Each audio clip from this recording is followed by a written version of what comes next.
আসসালামু আলাইকুম সুপ্রিয় শিক্ষার্থীরা, তোমরা কেমন আছো? আগ্রাবাদ বালিকা বিদ্যালয়ের অনলাইন ক্লাসে তোমাদেরকে স্বাগতম। আশা করি তোমরা সবাই ভালো আছো। আচ্ছা, তোমরা বলতে পারো কোনো দেশের সমৃদ্ধি কিসের উপর নির্ভর করে? হ্যাঁ, কোনো দেশের সমৃদ্ধি নির্ভর করে ওই দেশের জাতীয় সম্পদের প্রকৃতি এবং তার পরিমাণের উপর। মানে প্রথমে তোমাদের কাছে আমার যে কোশ্চেনটা ছিল সেটা হচ্ছে, কোনো দেশের সমৃদ্ধি কিসের উপর নির্ভর করে? কোনো দেশের সমৃদ্ধি নির্ভর করে জাতীয় সম্পদের পরিমাণ ও প্রকৃতির উপর, তাই না? যে দেশ যত সমৃদ্ধ সেই দেশের উন্নয়নের সম্ভাবনা তত বেশি, তাই না? কোনো দেশ যদি যত বেশি, কোনো দেশের সমৃদ্ধি নির্ভর করে ওই দেশটিতে জাতীয় সম্পদ কি পরিমাণ আছে এবং তার প্রকৃতি কীরকম, তাই তো? আচ্ছা, তাই অর্থনীতি সম্পর্কে জানতে হলে প্রথমে আমাদেরকে সম্পদ সম্পর্কে জানতে হবে। দেখি তুমি কি জানতে চেয়েছো, বলো কি জানতে চেয়েছো? ও আচ্ছা, অর্থনৈতিক ব্যবস্থা। তুমি জানতে চেয়েছো অর্থনৈতিক ব্যবস্থা কাকে বলে, তাই তো? আচ্ছা, আমি বলে দিচ্ছি, যে পদ্ধতি, যে প্রক্রিয়া এবং যে নিয়ম নীতির মাধ্যমে কোনো দেশের অর্থনীতি পরিচালিত হয় তাকেই বলা হয় সেই দেশের অর্থনৈতিক ব্যবস্থা।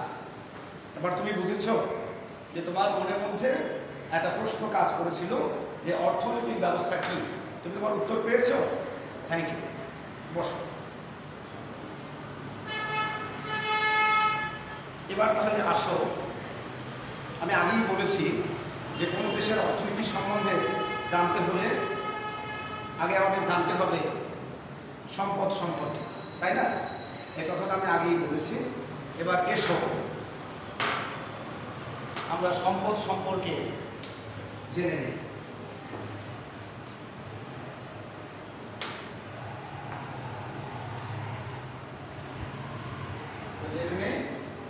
সম্পদ সম্পর্কে আমরা এখন জেনে নেব, তাই তো? সম্পদ তোমরা সবাই দেখতে পাচ্ছ? সম্পদ। আচ্ছা, তোমরা কেউ কি বলতে পারো সম্পদ কাকে বলে, বা সম্পদ বলতে আমরা কি বুঝি?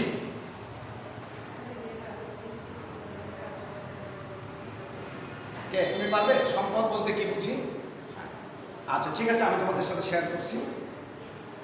সাধারণ অর্থে সম্পদ বলতে অর্থ, জমি জমা, ধন সম্পদ, বাড়ি ঘর, গাড়ি, প্রয়োজনীয় অন্যান্য জিনিস, এগুলোকে আমরা কি বলি? সম্পদ বলি। অর্থাৎ যে কোনো মানুষকে যদি প্রশ্ন করা হয়, সে যদি নিরক্ষর হয়, তাকে যদি কোশ্চেন করা হয় সম্পদ কি, সে বলতে পারবে যে সম্পদ, এত সম্পদ বলতে আমি টাকা পয়সা, জমি জমা, বাড়ি ঘর, এগুলোকেই বুঝি। হ্যাঁ, উত্তর ঠিক আছে। সাধারণ কথায় সম্পদ বলতে আমরা এগুলোকেই বুঝি, বাড়ি ঘর, জমি জমা, টাকা পয়সা, বিভিন্ন প্রয়োজনীয় জিনিসপত্র ইত্যাদি। কিন্তু অর্থনীতিতে সম্পদের সংজ্ঞা একটু ভিন্ন রকম।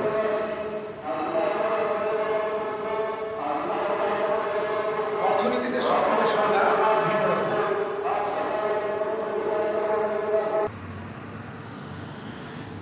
আচ্ছা ঠিক আছে, তাহলে সাধারণ কথায় আমরা সম্পদ বলতে যা বুঝি, কিন্তু অর্থনীতির ভাষায় সম্পদের সংজ্ঞা কিন্তু একটু ভিন্ন রকমের। অর্থনীতিতে সম্পদের সংজ্ঞা কি ভিন্ন রকম। আচ্ছা দেখো, এই যে আমার হাতে এটা কি বলো তো দেখি তোমরা? এটা একটি মার্কার।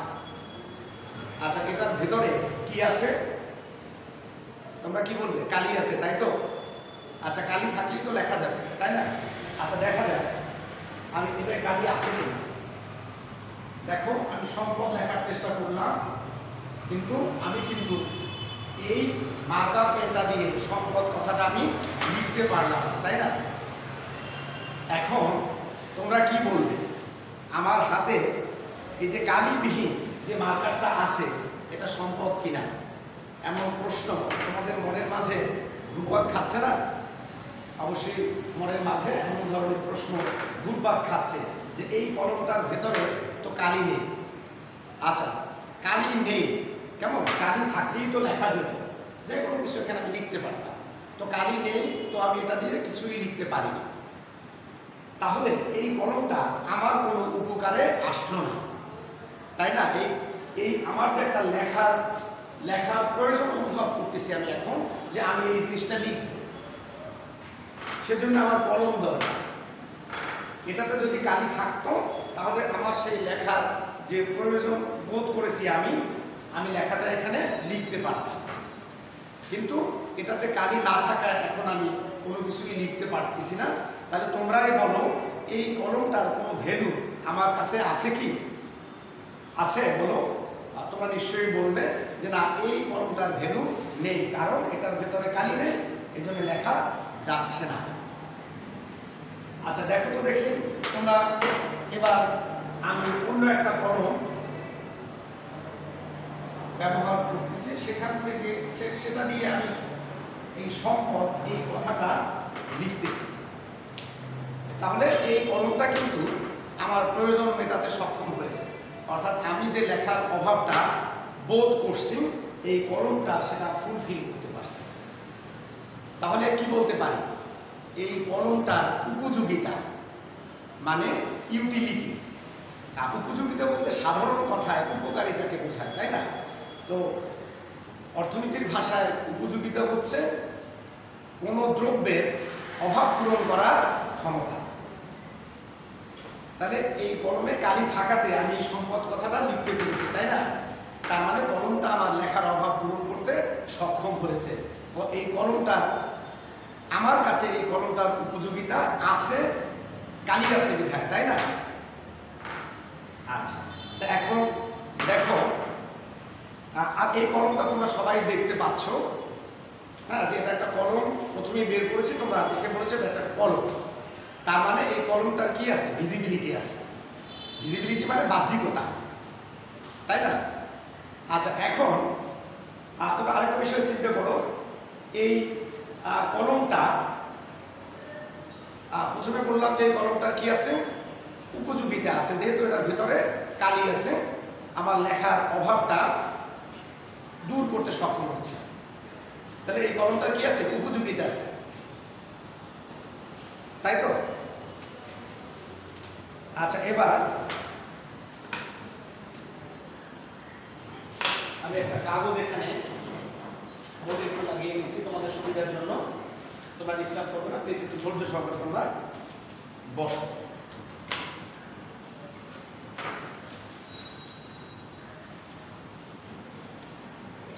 প্লিজ ডিস্টার্ব করবে না, তোমরা লাইভের স্টুডেন্ট, কেমন? তোমরা তো অত ছোট না, এই ক্লাসে ডিস্টার্ব করো। দেখো, আমি এই কাগজটা এখানে সেট আপ করে নিলাম। আচ্ছা, সম্পর্কে বলছি। তো প্রথমে কলম নিয়ে কথা বলছিলাম। কলমটার কি আছে? উপযোগ আছে। এই কলমটার উপযোগিতা আছে, এটা দিয়ে আমি লিখতে পারতেছি। তার মানে কলমটার কি আছে? উপযোগ আছে, যেটাকে সম্পদ হতে হলে অবশ্যই সেই জিনিসের কি থাকতে হবে? উপযোগ থাকতে হবে, মানে ইউটিলিটি থাকতে হবে, তাই না? আচ্ছা, এবার তোমরা মনে করো, এই যে আমি এই কলমটা নিয়ে কথা বলছি, এই কলমটা কি অ্যাভেলেবেল? মানে এই কলমটা কি অ্যাভেলেবেল মানে কি একবারে সবখানে, সব জায়গায়, প্রতিটা মানুষের হাতে হাতে আছে কিনা, এবং তারা চাইলেই সাথে সাথে কলমটা পেতে পারে? তোমরা একটু চিন্তা করে দেখো তো। হ্যাঁ, তুমি বলতে পারবে? আচ্ছা, তুমি ঠিকই বলেছো। তুমি বলেছো যে এই কলমটা অ্যাভেলেবেল নয়, অর্থাৎ এই কলমটা চাহিদার তুলনায় এটার যোগান মানে সরবরাহ, ইংরেজিতে যেটাকে বলে সাপ্লাই, এটা কম। মানে কলমটার চাহিদা বেশি, মানে অনেক মানুষে এই কলমটা পেতে চাচ্ছে, এই কলমটার ডিমান্ড অনেক বেশি, কিন্তু এর সরবরাহ কম, তাই তো? ঠিক বলেছ। এটাকে আমরা কি বলি? এটাকে আমরা বলি অপ্রাচুর্য। অপ্রাচুর্য কি বলি? অপ্রাচুর্য বলি। অর্থাৎ কোনো দ্রব্য বা সেবার চাহিদার তুলনায় যোগান বা সরবরাহ কম হলে দ্রব্যটির অপ্রাচুর্য দেখা দেয়, তাই না? যেমন দেখো, যে কোনো দেশে যে কোনো সময় খাদ্যের চাহিদা যোগানের তুলনায় কিন্তু খাদ্যের যে চাহিদার তুলনায় যোগানটা কিন্তু কম থাকে। যে কোনো দেশে যে কোনো সময় খাদ্যের চাহিদার তুলনায় যোগান মানে সাপ্লাই, সরবরাহ সেটা কম থাকে। সেজন্য আমরা কি করি? সেজন্য আমরা সেই দ্রব্যটি আমরা অর্থের বিনিময়ে পেতে চাই। যদি দ্রব্যের চাহিদা যোগানের থেকে অনেক বেশি হতো, তাহলে কিন্তু সেই দ্রব্য মানুষের টাকা দিয়ে কিনত না। এখন যেহেতু খাদ্যের চাহিদা, আমি এখানে খাদ্যের কথাই বলছি, যে কোনো দেশে যে কোনো সময় খাদ্যের চাহিদা তুলনায় যোগান কম থাকে, সে কারণে কিন্তু আমরা খাদ্যটা টাকার বিনিময়ে, অর্থের বিনিময়ে আমরা পেতে চাই। তাহলে আমরা বলতে পারি যে খাদ্যের কি আছে? অপ্রাচুর্য আছে, তাই না? যেটাকে ইংলিশে বলে স্কারসিটি। আরেকটা জিনিস দেখো, এই যে নিঃশ্বাস এবং প্রশ্বাসের জন্য আমাদের কি প্রয়োজন বলো? হ্যাঁ, ঠিক বলেছো তুমি। নিঃশ্বাস এবং প্রশ্বাসের জন্য আমাদের প্রয়োজন বাতাস। কিন্তু প্রকৃতিতে বাতাস কি অফুরন্ত? বাতাস কি অ্যাভেলেবেল প্রকৃতিতে, না কম? হ্যাঁ, তুমি ঠিক বলেছো, প্রকৃতিতে বাতাস অফুরন্ত। এই অফুরন্ত হওয়ার কারণে, অর্থাৎ তার চাহিদা, বাতাসের চাহিদা কিন্তু যোগানের তুলনায়, হ্যাঁ, বাতাসের যে চাহিদার তুলনায় যোগান অনেক অনেক অনেক বেশি। এ কারণে আমরা বাতাস, প্রকৃতি থেকে যে বাতাস আমরা কেনার জন্য কোনো টাকা পয়সা আমরা ব্যয় করি না। তাহলে আমরা যেমন মরুভূমির বালুর কথা চিন্তা করতে পারো। মরুভূমির বালুর চাহিদার তুলনায় কিন্তু যোগান অঢেল, হ্যাঁ, যে কারণে মরুভূমির বালু পেতে কিন্তু কেউ অর্থ খরচ করে না। তাহলে তোমরা বুঝতে পারবে যে সম্পদ হতে হলে অবশ্যই আরেকটা সেকেন্ড কন্ডিশন, সেটা সেই দ্রব্য বা সেবা কি থাকতে হবে? অপ্রাচুর্য মানে স্কারসিটি থাকতে হবে। স্কারসিটি থাকতে হবে মানে সেটা এই ডিমান্ড, সেটা সাপ্লাইটা কিন্তু ডিমান্ডের থেকে অনেক কি হবে? কম হবে, তাই না? সাপ্লাইটা ডিমান্ডের থেকে, মানে চাহিদার তুলনায় সাপ্লাই, যে কোনো জিনিস বা যে কোনো দ্রব্য বা সেবা সাপ্লাইটা কিন্তু ডিমান্ডের থেকে কম থাকতে হবে। কেমন? তাহলেই কিন্তু অর্থনীতিতে আমরা সেটাকে সম্পদ বলতে পারবো, এছাড়া সম্পদ বলতে পারবো। সম্পদের আরেকটি ক্যারেক্টারিস্টিক্স বা বৈশিষ্ট্য আমরা দেখে নিই, সেটা হচ্ছে বাহ্যিকতা। কেমন?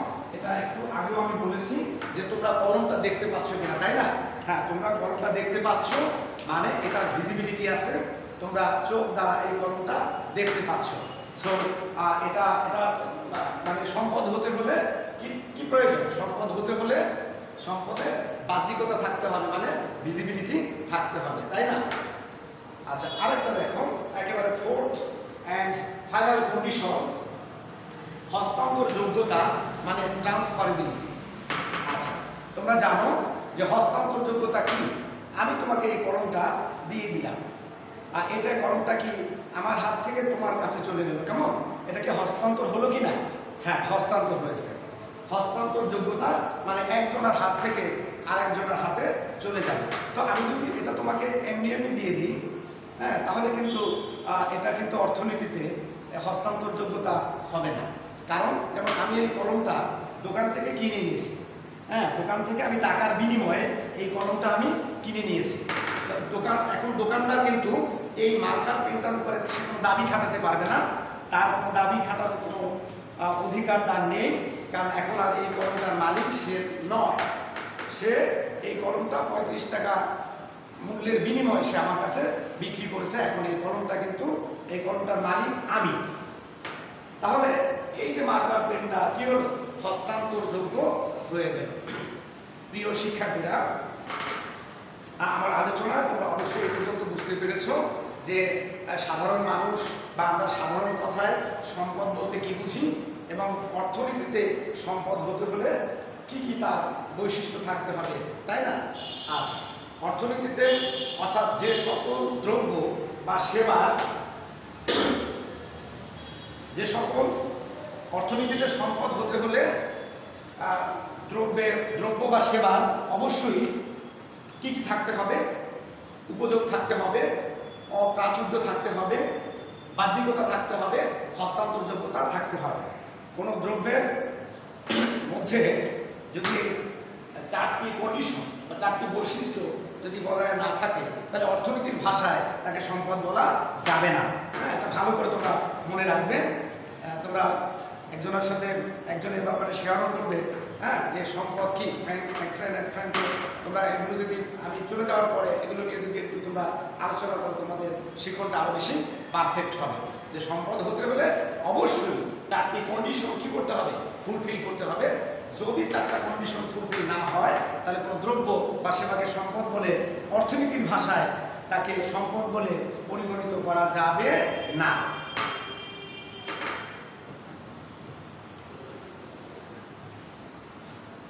সুপ্রিয় শিক্ষার্থীরা, আমি এটা একটু নামিয়ে ফেলছি যেহেতু আমাদের এই আলোচনাটা এখন শেষ। সম্পদের আমি ইতিমধ্যে তোমাদের সাথে সম্পদের সংজ্ঞা, সম্পদের উদাহরণ এবং বৈশিষ্ট্য নিয়ে আলোকপাত করেছি। এবার আমরা একটু দেখে নিই যে সম্পদের শ্রেণীবিভাগ মানে কত ধরনের সম্পদ আছে।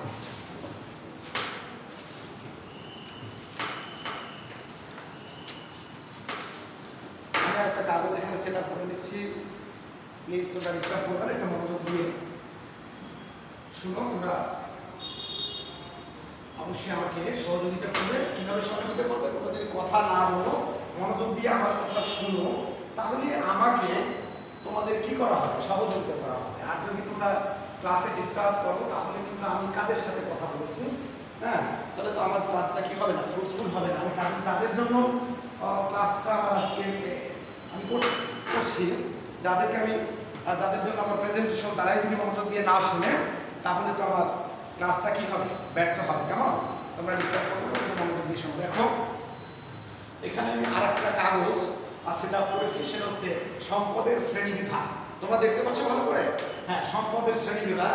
তোমরা দেখে নাও যে সম্পদকে কত শ্রেণীতে ভাগ করা যায়। দেখো তো, 1, 2, 3, 4, 5, আর সম্পদকে 5 শ্রেণীতে ভাগ করা যায়। প্রথমটা দেখে নাও, প্রথমটা হচ্ছে ব্যক্তিগত সম্পদ, তাই না? আচ্ছা, ব্যক্তিগত সম্পদ তোমরা সবাই বুঝো, যেমন তোমাদের বাড়ি গাড়ি, হ্যাঁ, টাকা পয়সা, অর্থাৎ ব্যক্তি, জমি জমা, তারপরে স্বর্ণ রৌপ্য, আসবাবপত্র, বিভিন্ন জিনিস, এগুলো হচ্ছে কি ব্যক্তিগত, এগুলো হচ্ছে কি ব্যক্তিগত সম্পদ। বুঝতে পারছো তোমরা? যেমন তুমি গাড়ি করে স্কুলে এসেছো, তাই না? তো এখন তোমার গাড়িটা তো, এটা তো আর আমার ব্যক্তিগত সম্পদ হবে না, তোমাদের গাড়িটা হচ্ছে তোমাদের ব্যক্তিগত সম্পদ। এরপরেরটা দেখো, একান্ত ব্যক্তিগত সম্পদ। এখানে একটা একান্ত কথা লাগানো আছে, ব্যক্তিগত কথার আগে একান্ত ব্যক্তিগত সম্পদ। সেটা আবার কি? দেখো, একান্ত ব্যক্তি অর্থাৎ ব্যক্তির একান্ত বিষয়, যেমন আমার মেধা বা প্রতিভা, একজন কবির প্রতিভা, তারপরে কোনো ব্যক্তির নিজস্ব প্রতিভা দক্ষতা এগুলো তো আর একজনের হতে পারে না। তাহলে দেখো একান্ত ব্যক্তিগত যে জিনিসগুলো যেমন নিজস্ব প্রতিভা বা ব্যক্তির দক্ষতা, হ্যাঁ, সেগুলোও কিন্তু সম্ভব। তোমরা কেউ হয়তো এমন প্রশ্ন করতে পারো যে সম্পদ হতে হলে তো স্যার বলেছেন যে 4টা ক্যারেক্টারিস্টিক্স ফুলফিল করতে হবে, অর্থাৎ সম্পদ হতে হলে তার উপযোগ থাকতে হবে, স্কারসিটি হতে হবে, ভিজিবিলিটি থাকতে হবে এবং ট্রান্সফারেবিলিটি থাকতে হবে, মানে হস্তান্তরযোগ্যতা থাকতে হবে, তাই না? তো একান্ত ব্যক্তিগত সম্পদ সেটা তো নিজস্ব প্রতিভা এবং ব্যক্তির দক্ষতা। তো আপাত দৃষ্টিতে মনে হয় যে এটা আসলে সম্পদ নয়, তাই না? কিন্তু একটু করে যদি গভীরে তোমরা চিন্তা করো তাহলে তোমরা দেখতে পাবে, দেখো যে তোমার কোনো ব্যক্তির নিজস্ব প্রতিভা বা একজনের ব্যক্তিগত দক্ষতা সে সেটা দিয়ে যদি কোনো অর্থ উপার্জন করে থাকে তাহলে অবশ্যই সেটা নিজস্ব প্রতিভার কারণেই সে অর্থনৈতিক সে ওই কাজটা করে টাকা উপার্জন করছে। যেমন গায়িকার কণ্ঠস্বর, গায়িকার কণ্ঠস্বর বা কবির প্রতিভা এগুলো কিন্তু অন্তর্নিহিত গুণ, তাই না? এগুলো কিন্তু দেখা যায় না, কিন্তু একজন গায়িকা এবং কবি কবিতা লিখে তারা যদি টাকা উপার্জন করেন তাহলে অবশ্যই তারা কি অর্থনৈতিক কর্মকাণ্ডের সাথে জড়িত, তাই না? তো এই কারণে অবশ্যই এগুলো যে নিজস্ব প্রতিভা এবং ব্যক্তির দক্ষতা এগুলো ব্যক্তির কি একান্ত ব্যক্তিগত সম্পদ। এবার দেখো সমষ্টিগত সম্পদ নামটা শুনলেই বোঝা যায় যে এই সম্পদটা কারো একার নয়, মানে সমাজের সব মানুষ যে সম্পদ ভোগ করার অধিকার রাখে এবং ওই সম্পদগুলো দেখভাল করারও তাদের উপরে দায়িত্ব বর্তায়, সেগুলোই হচ্ছে কি সমষ্টিগত সম্পদ। অর্থাৎ সমাজের সকল মানুষ সম্মিলিতভাবে যে সম্পদ ভোগ করে সেগুলোই হচ্ছে কি সমষ্টিগত সম্পদ। এরকম সমষ্টিগত সম্পদের দু একটা উদাহরণ তোমরা দিতে পারবে? কে দিতে পারবে? তুমি? হ্যাঁ, ঠিক বলেছো।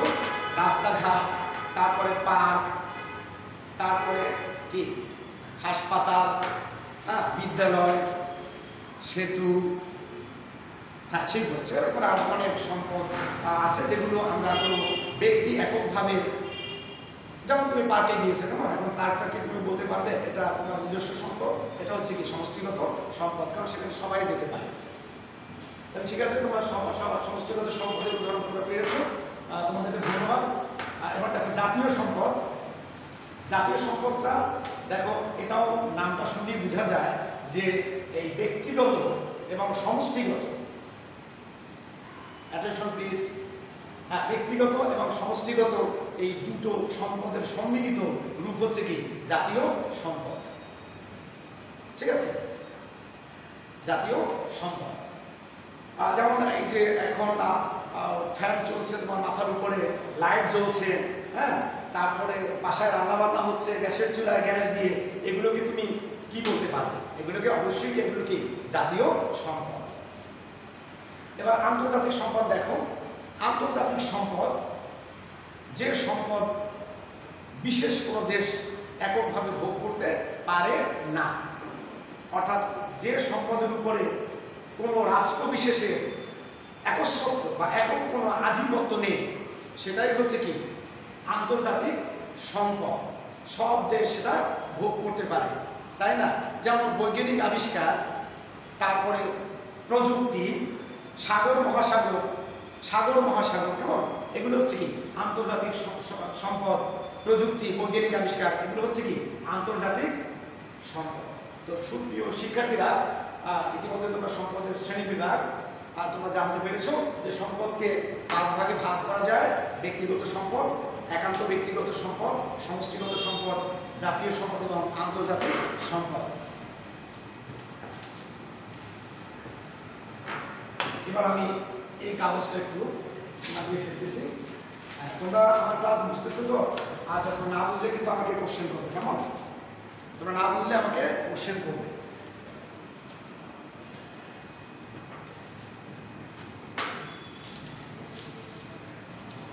আচ্ছা, আমরা আলোচনা করেছি যে সম্পদের শ্রেণীবিভাগ, তাই তো?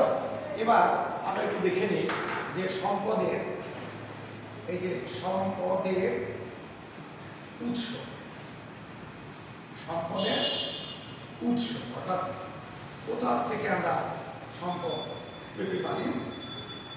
সম্পদের উৎস কিন্তু দুটো। এক, প্রকৃতি, সৃষ্টিকর্তার দান, প্রকৃতি প্রদত্ত, প্রকৃতি প্রদত্ত। আরটা হচ্ছে মানব সৃষ্ট বা মনুষ্য সৃষ্ট, মানব সৃষ্ট।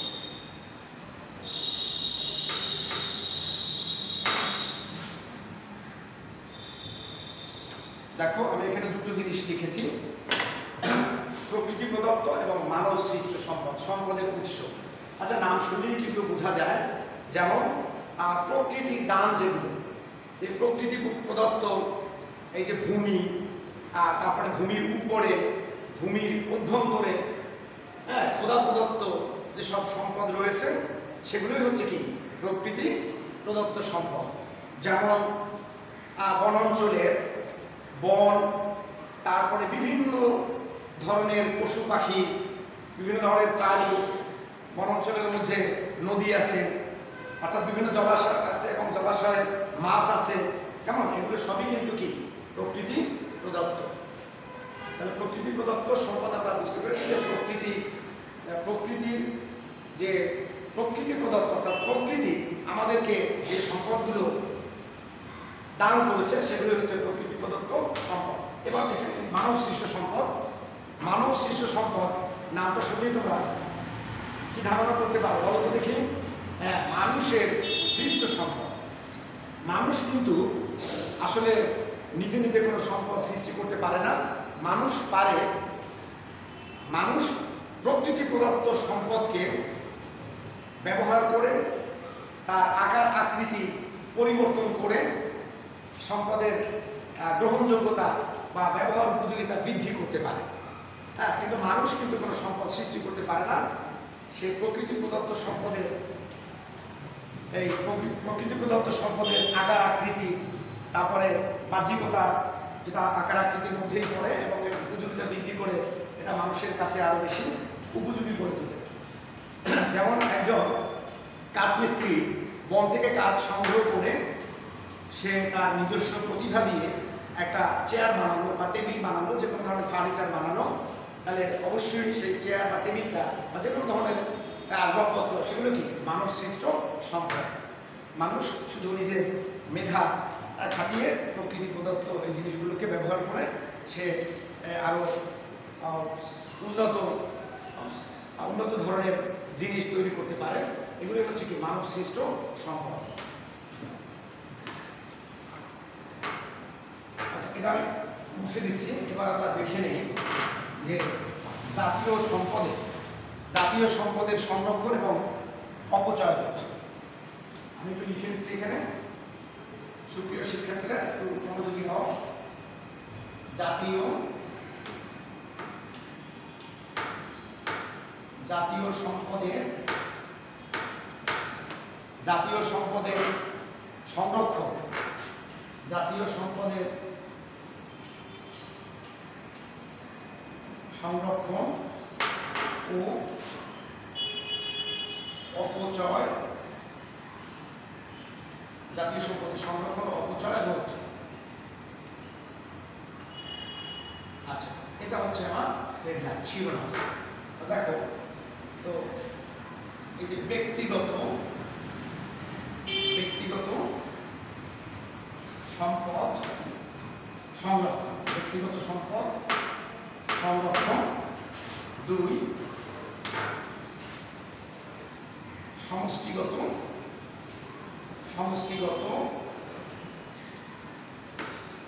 সম্পদ সংরক্ষণ।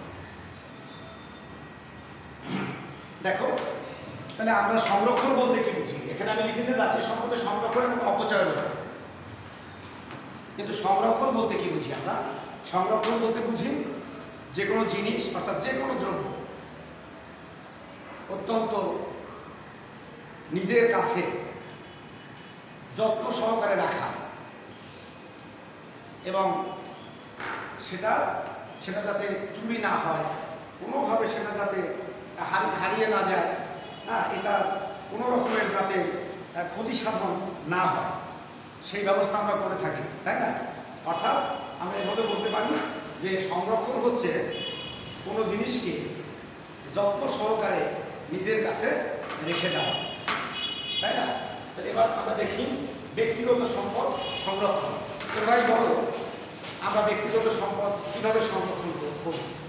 তোমাদের মায়েদের যে অর্নামেন্টগুলো আছে এগুলো কি তোমরা যেখানে সেখানে পাও?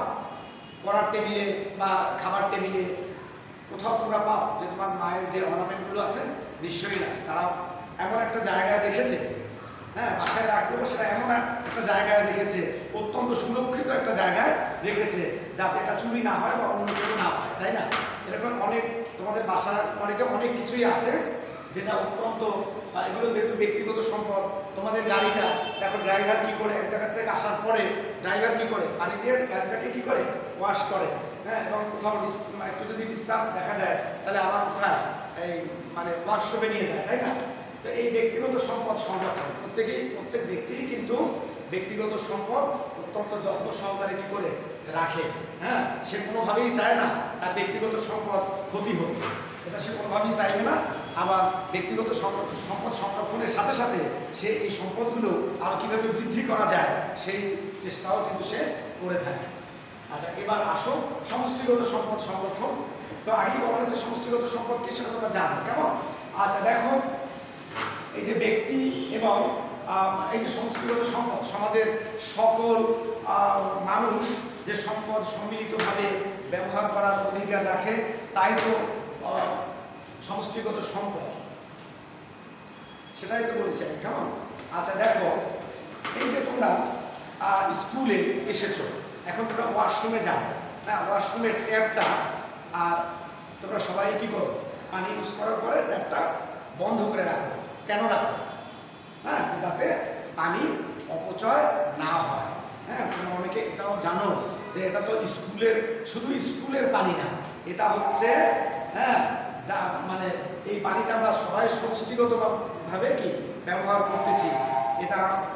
এটা সংরক্ষণ করা বা এটা যাতে অপচয় না হয় সেটা একটা আমাদের সবার। তো এমনি দেখো, এই যে প্রাকৃতিক বনাঞ্চলের কথা চিন্তা করো, বনের কাঠা এবং প্রাকৃতিক বনের মধ্যে যে ধরনের পশু পাখি আছে সেগুলোকে কি করা? সংরক্ষণ করা, সেগুলোকে যাতে আমরা র্যান্ডমলি বনের গাছপালা না কাটি, হ্যাঁ, পশু পাখি শিকার না করি। এই জিনিসগুলোই হচ্ছে তোমার সমষ্টিগত সম্পদ আর সংরক্ষণ। হ্যাঁ, তুমি পার্কে গিয়েছো, তারপরে তোমার এই যে বিদ্যুৎ, ফ্যান চলতেছে, লাইট জ্বলতেছে, হ্যাঁ, গ্যাস, যাতে আমি আমার রান্নাবান্না শেষ, আমি অযথা এটা কেন ই করবো? হ্যাঁ, জ্বালিয়ে রাখবো, এটা তো ক্ষতি হবে। হ্যাঁ, আমার ব্যক্তিগতভাবে এটা যদি কেউ, আমি গ্যাসের চুলা জ্বালিয়ে রাখতেছে, গ্যাস চলে যাচ্ছে, কেউ দেখতেছে না, কিন্তু এটা তো জাতীয় ক্ষতি, হ্যাঁ, সমষ্টিগত ক্ষতি, সমাজ ক্ষতি। তো সমষ্টিগত সম্পদ আমরা এভাবে কি করতে পারি? যত্ন সহকারে আমরা কি করব? সংরক্ষণ করব, তাই না? আচ্ছা, আমার আলোচনার আজকে একেবারে শেষ পর্যায়ে চলে এসেছি। এবার আমরা দেখে নিই বাংলাদেশের জাতীয় সম্পদের সংরক্ষণ এবং অপচয় রোধে আমরা কি করতে পারি।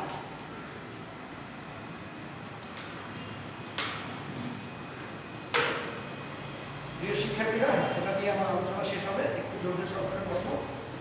বাংলাদেশের জাতীয় সম্পদের সংরক্ষণ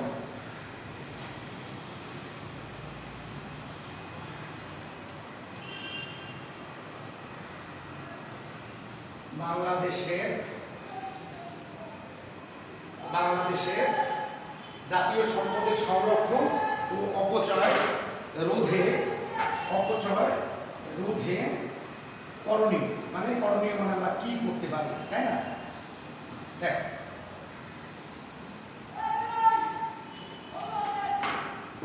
বাংলাদেশের জাতীয় সম্পদের সংরক্ষণ ও অপচয় রোধে আমাদের কি করণীয় আছে, এটা আলোচনা শেষের সাথে সাথে আমার আজকে পাঠও শেষ হয়ে যাবে। আমি এখানে একটা কাগজটা নিয়ে নিচ্ছি।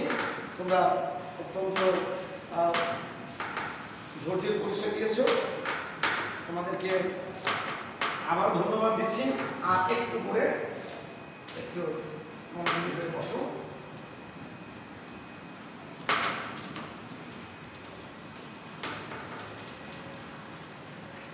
আমি এখানে একটু সেট আপ করে দিচ্ছি। প্রায় শেষ।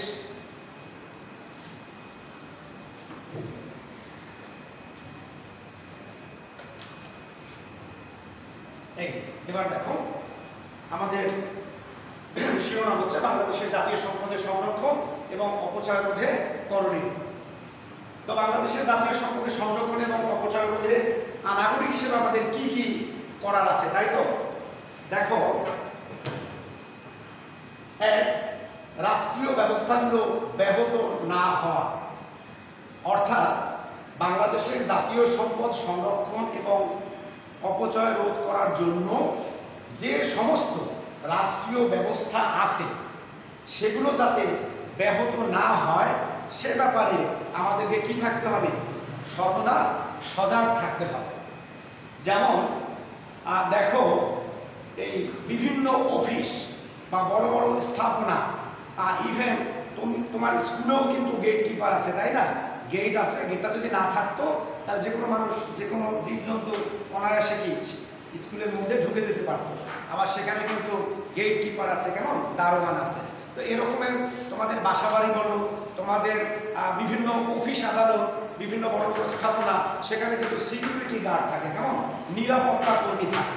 তো এই যে নিরাপত্তা কর্মী থাকে তাদের দায়িত্বটা হচ্ছে যাতে এই ভবনটার বা এই অফিসটার বা এই স্থাপনাটার কোনো ক্ষতি সাধন না হয়। যদি কোনো কারণে সেই নিরাপত্তা কর্মী আঁচ করতে পারে যে এখানে ক্ষতি হওয়ার সম্ভাবনা আছে, তাহলে তার দায়িত্ব কি থাকবে বলো?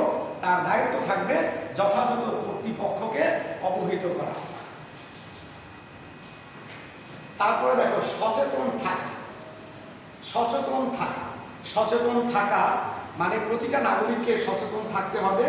প্রাকৃতিক বনাঞ্চলের কথা চিন্তা করো, যে সংরক্ষিত কিছু কিছু সংরক্ষিত এলাকা আছে বা সংরক্ষিত বনাঞ্চল। সংরক্ষিত কথাটা সেখানে কিন্তু সাধারণ জনগণের প্রবেশ নিষেধ। তো সেই সংরক্ষিত বনাঞ্চল থেকে কাটা পশু পাখি শিকার করা যায় না। যদি কেউ করে তাহলে কি করতে হবে? তাকে যথাযথ কর্তৃপক্ষকে অবহিত করতে হবে, জানাতে হবে। নেক্সট, জাতীয় সম্পদের উন্নয়ন এবং বৃদ্ধি সাধনে সচেষ্ট থাকা। নাগরিক হিসেবে বাংলাদেশের জাতীয় সম্পদ সংরক্ষণ এবং এর অপচয় রোধ করার জন্য একজন নাগরিক হিসেবে প্রত্যেকের কর্তব্য থাকবে যাতে জাতীয় সম্পদের উন্নয়ন করা যায়, আরও বৃদ্ধি করা যায় এবং এটা যাতে করে সেজন্য কিন্তু প্রত্যেকের সে ব্যাপারে কি থাকতে হবে? সচেতন থাকতে হবে এবং সচেষ্ট থাকতে হবে। আচ্ছা, এবার দেখে নাও সমষ্টিগত বা জাতীয় সম্পদের অপব্যবহার ও অপচয় রোধে। সমষ্টিগত বা জাতীয় সম্পদের অপব্যবহার ও অপচয় রোধে সচেতনতা সৃষ্টি ও সচেতনতা সৃষ্টি এবং সচেষ্ট থাকা। সেটা কিভাবে? যেমন পানি, গ্যাস, বিদ্যুৎ, এগুলো যেহেতু সমষ্টিগত বা জাতীয় সম্পদ, এগুলোর যাতে অপচয় না হয়, এগুলো সে ব্যাপারে প্রত্যেকটা নাগরিককে কি করতে হবে? এগুলো কিন্তু সরকার এসে কারো বাসা পাহারা দেবে না। যা এখানে ফ্যান, তুমি যদি স্কুল ছুটির পরে সব চলে গেলে, কেমন সব এখানে একটা রুমে আমাদের প্রায় কয়টা 9টা ফ্যান আছে। তো এখন এই 9টা ফ্যান যদি স্কুল ছুটির পরও 1-2 ঘন্টা চলতে থাকে, তাহলে এটা কি জাতীয় সম্পদের অপচয় নয়? তাহলে এখানে কি সরকার এসে দেখবে বা স্কুল কর্তৃপক্ষ এখানে দেখবে যে ফ্যান চলে কিনা? এটা হচ্ছে আমার ব্যক্তি হিসেবে আমার নিজের দায়িত্ব। তোমাদের দায়িত্ব, তোমরা যখন ক্লাস থেকে চলে যাবে তখন লাইট, ফ্যান, এগুলো তোমরা কি করবে? এগুলো সুইচ কি করে যাবে? অফ করে যাবে। এই সমষ্টিগত বা জাতীয় সম্পদের অপব্যবহার ও অপচয় রোধে সচেতন ও সচেষ্ট থাকা, এগুলো প্রত্যেকটা নাগরিকের একান্ত কর্তব্য। নেক্সট, সম্পদ সংরক্ষণ ও তত্ত্বাবধানের জন্য নির্ধারিত সংস্থার কর্মকর্তা ও কর্মচারীদের যথাযথভাবে দায়িত্ব পালনে তৎপর থাকা। একটু মনোযোগ দিয়ে আবার শোনো। সম্পদ সংরক্ষণ ও তত্ত্বাবধানের জন্য নির্ধারিত সংস্থার কর্মকর্তা এবং কর্মচারীদের যথাযথভাবে দায়িত্ব পালনে তৎপর থাকা। অর্থাৎ এই জাতীয় সম্পদ সংরক্ষণের জন্য এবং তত্ত্বাবধানের জন্য যে সকল সংস্থা রয়েছে, সেই সংস্থার কর্তা ব্যক্তিরা নিজেরা কি হবেন? প্রশিক্ষিত হবেন, নিজেরা ট্রেনিং নেবেন। প্রশিক্ষিত হয়ে তাদেরকে কি করতে হবে, কর্মকর্তা থাকুক, কর্মচারী থাকুক, যারাই থাকুক, তাদের প্রত্যেকে কি করতে হবে, ট্রেনিং নিতে হবে। হ্যাঁ, ট্রেনিং নিয়ে মানে প্রশিক্ষণ নিয়ে তারপরে তাদের দায়িত্বটা কি সেটা তাদের আগে ভালো করে বুঝে নিতে হবে। সেই দায়িত্ব তাদেরকে কি করতে হবে, যথাযথভাবে পালন করতে হবে। কেমন? তো এই জাতীয় সম্পদের সংরক্ষণ এবং অপচয় রোধে আমরা যদি প্রত্যেক নাগরিক আমরা সচেতন থাকি এবং এগুলো সংরক্ষণ এবং অপচয় রোধে আমরা যদি সচেষ্ট থাকি, তাহলে এটা কিন্তু আমাদের সামগ্রিক অর্থনৈতিক উন্নয়নকে অনেক বেশি ত্বরান্বিত করবে। কেমন? আমরা সমষ্টিগত দিক থেকে অনেক বেশি লাভবান হব। আমাদের দেশ আরও দিনকে দিন আমাদের দেশ আরও উন্নতির দিকে এগিয়ে যাবে। নিশ্চয়ই আমরা সেটা সবাই প্রত্যাশা করি যে আমরা একটা ক্ষুধা দারিদ্র্যমুক্ত, তারপরে শোষণমুক্ত দেশে আমরা সুন্দরভাবে বসবাস করি। এটা আমাদের সকলেরই কি প্রত্যাশা বা একান্ত কাম্য। তবে এটা তখনই সম্ভব হবে যদি আমরা প্রত্যেক নাগরিক আমাদের উপরে যে অর্পিত দায়িত্ব, সেই দায়িত্বটা যদি আমরা সুযোগভাবে সম্পন্ন করি, তাহলেই কি সম্ভব। সুপ্রিয় শিক্ষার্থীরা, তোমাদেরকে অনেক অনেক ধন্যবাদ। তো আমি আমার আজকের ক্লাস এখানেই শেষ করছি। খোদা হাফেজ, সবাই ভালো থাকবে।